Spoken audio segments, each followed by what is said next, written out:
Hey guys, happy holidays and Merry Christmas, whatever you celebrate. Hope it's a great one.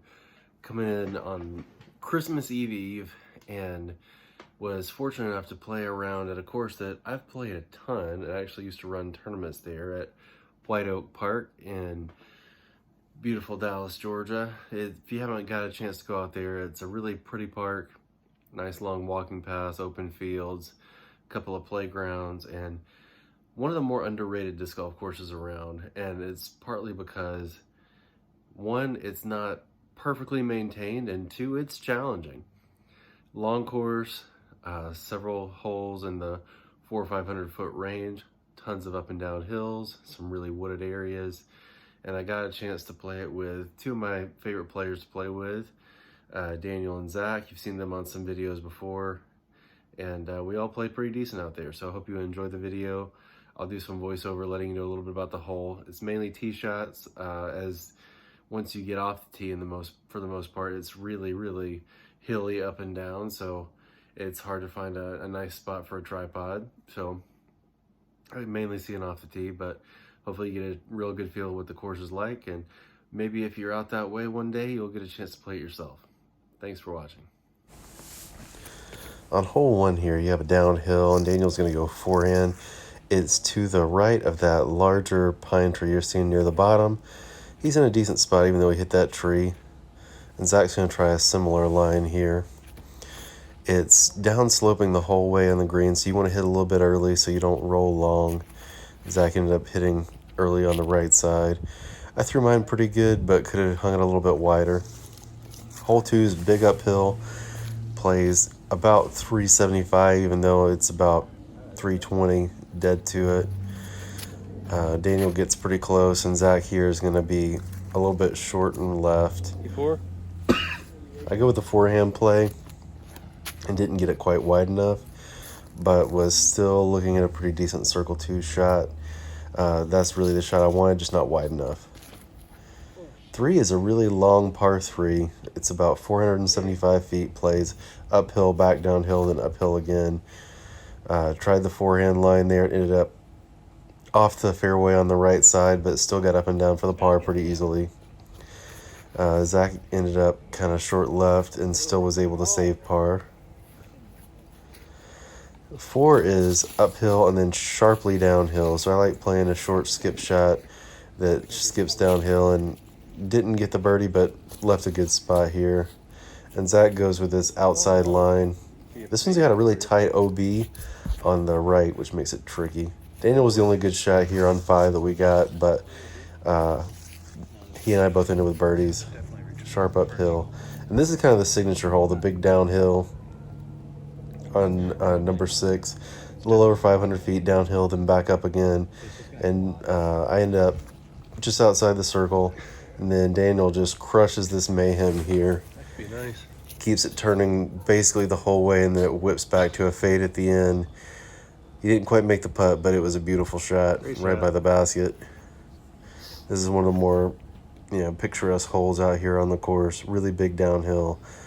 Nice to see the whole part from up there at the top.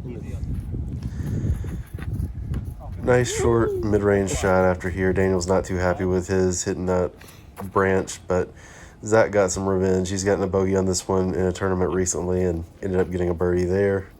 I'm going with an understable mid-range on the backhand and pulled it over a little bit too much. It was windier than I thought, and ended up having to settling for a par there. This one is a really interesting hole. You had to throw through that gap, and then the basket is up on the right on the ridge of that hill. My shot there is basically what you want, but I put a little bit too much pop on it, so it ends up being pin high, but way left. Daniel's here is pretty great, but there's a little copse of trees right there in between the basket and where he lands on the fairway. His Captain Morgan pose there shows that he's pretty happy, but not perfect. Got another big downhill here, and there's this kind of weird sinkhole with a bunch of trees in it where you're going to lose your disc if you're in front of it, and then there's trees and water long. So Daniel and I both go long and left of the pin. Had a look at it, but not quite what we wanted. And Zach ends up being on the right side here. It is a pretty good shot. And this one's kind of fun. You have to kind of slot it through that gap or throw it over the trees on the right if you get a big backhand.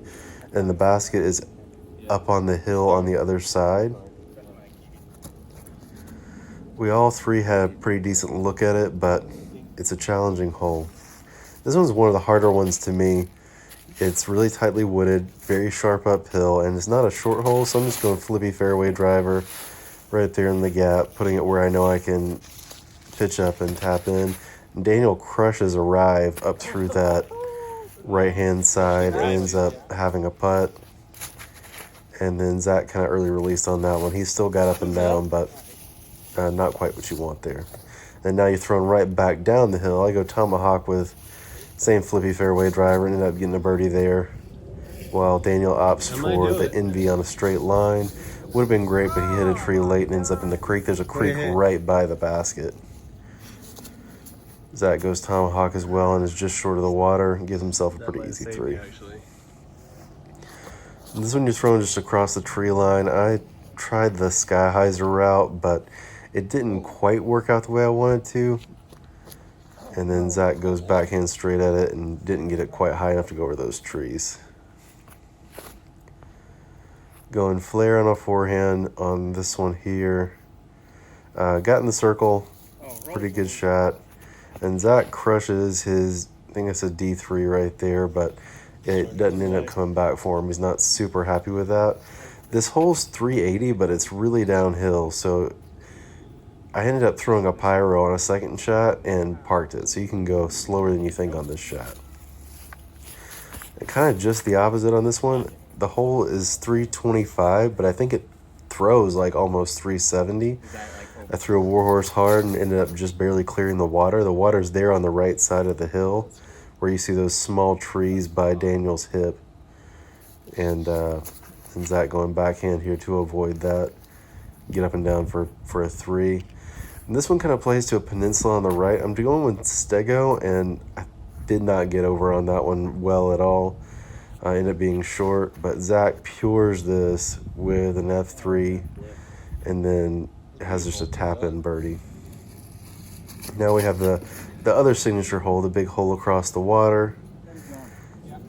And fortunately, Daniel took his Lesser Destroyer and just chucked it in the middle of the lake there. Beautiful shot, but did not come back for him.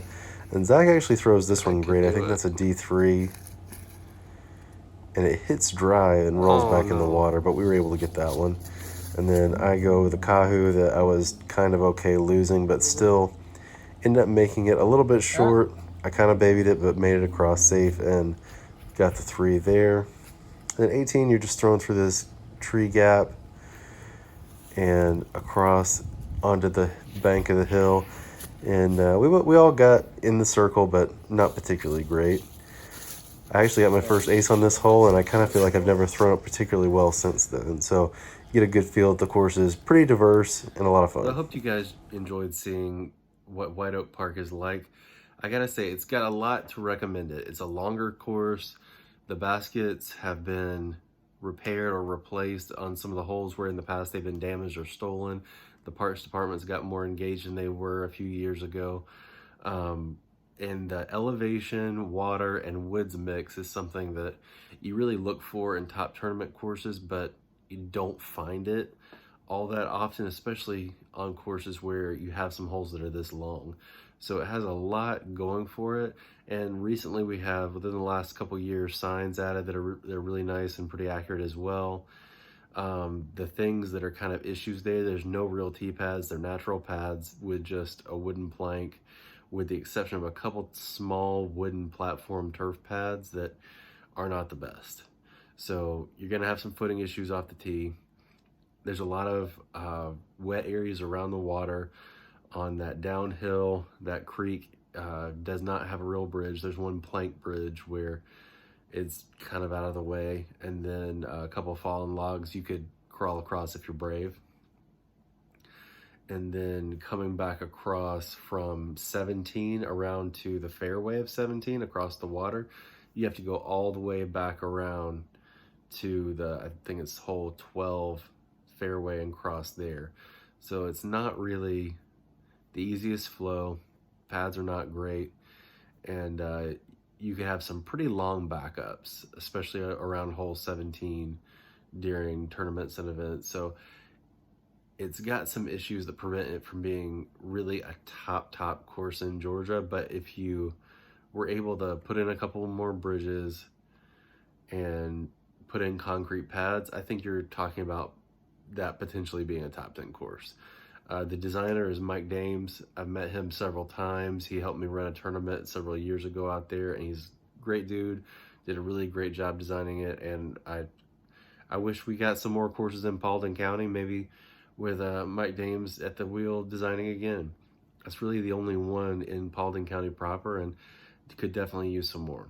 So thank you guys for watching. Hope you enjoyed seeing the shots out there.